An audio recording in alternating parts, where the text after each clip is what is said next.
Face à cette journée de clôture de la campagne d'Octobre Rose, des bons de dépistage sur le cancer du sein et du col de l'utérus ont été offerts par plusieurs femmes. Cette belle initiative de l'Union européenne en partenariat avec la Ligue sénégalaise contre le cancer pour permettre à plusieurs femmes sénégalaises de se dépister tout en cherchant l'impact du cancer. Dr Fatma Guenoune, présidente de la Ligue sénégalaise contre le cancer, revient sur leur motivation. Cette journée de clôture de la campagne Octobre Rose, vraiment qui a été financée entièrement par l'Union européenne, nous réjouit. Ça prouve qu'ils sont conscients de l'impact du cancer des cancers féminins au Sénégal.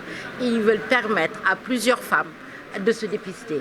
Et cette journée, vraiment, elle est importante pour la LISCA et je pense qu'elle est aussi importante pour l'Union européenne.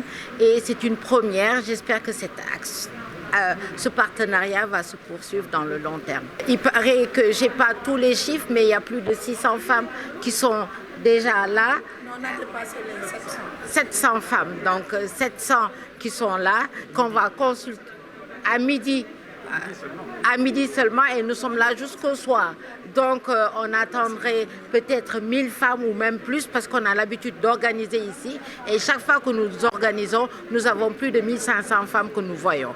Et donc vraiment, c'est une journée attendue par les femmes parce que celles qui n'ont pas les moyens, elles profitent de cette journée pour vraiment se dépister des deux cancers qui sont les plus, qui ont une prévalence importante et qui sont plus mortels. Dans le même cadre, Irène Mingasson, ambassadrice de la France au Sénégal, s'explique sur l'importance de la prévention à travers la détection précoce.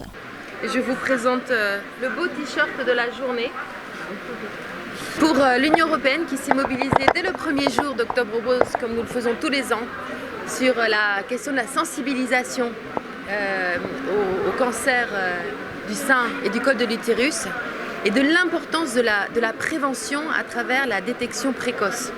Nous avons commencé dès le début du mois d'octobre à mobiliser l'ensemble de l'équipe. D'ailleurs, nous avons sorti une vidéo collective de l'ensemble du staff qui s'est exprimé pour encourager tout le monde à s'intéresser à la question qui concerne absolument tout le monde. C'est une question de santé publique, c'est une question qui concerne bien sûr surtout les femmes, mais aussi les hommes, et puis finalement toutes les familles, à encourager, à dépasser les craintes qui sont bien naturelles par rapport à... le cancer est forcément quelque chose qui fait peur. Mais pour mettre toutes les chances de son côté pour se soigner, il faut dépister tôt. Et donc il faut aller à la rencontre de cette information. Le dépistage est absolument clé, mais aussi la recherche de facteurs qui peuvent être des antécédents familiaux, des circonstances qui sont liées à notre mode de vie, qui peuvent contribuer à augmenter les risques. Il ne faut pas avoir peur, il faut aller vers cette information pour mettre toutes les chances de son côté. Et donc pour nous qui étions mobilisés très fort tout ce mois-ci, nous avons trouvé que c'était une possibilité formidable de pouvoir entrer en partenariat avec la LISCA qui travaille sur ces questions tout au long de l'année avec ses bénévoles extraordinairement engagés, médecins, assistants et puis simplement des personnes qui s'occupent de la sensibilisation des personnes autour d'eux. Donc de conclure ce mois d'Octobre Rose par cette belle action au cours de laquelle nous travaillons sur la sensibilisation. Et vous, les médias, vous avez un grand rôle à jouer à cet égard, de relayer ce message, mais aussi en permettant toute une journée de consultation gratuite. Je crois qu'on va pouvoir arriver à au moins 1000 personnes qui seront consultées aujourd'hui sur le cancer du col de l'utérus, mais aussi la distribution de bons de mammographie. Et là, je voudrais saluer, au-delà de l'engagement de l'Union européenne, celui de mes collègues, les chefs de bureau et les ambassadrices présentes au Sénégal, en particulier des Pays-Bas, du Niger, du Kenya, le bureau du PAM et le bureau du FNUAP, parce que tout ensemble, nous avons réussi à collecter ce qu'il faut pour offrir gratuitement 313 bons de mammographie à des femmes qui seront identifiées comme plus à risque aujourd'hui. Voilà, donc c'est joindre l'action à la parole, dans la solidarité.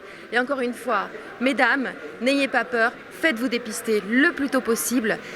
90% des cancers détectés de manière très précoce ont de très fortes chances d'être guéries. Allez-y, courage et vive les femmes du Sénégal. Cependant, l'Union européenne a-t-il des limites pour combattre sur des questions de mammographie ou il a d'autres perspectives?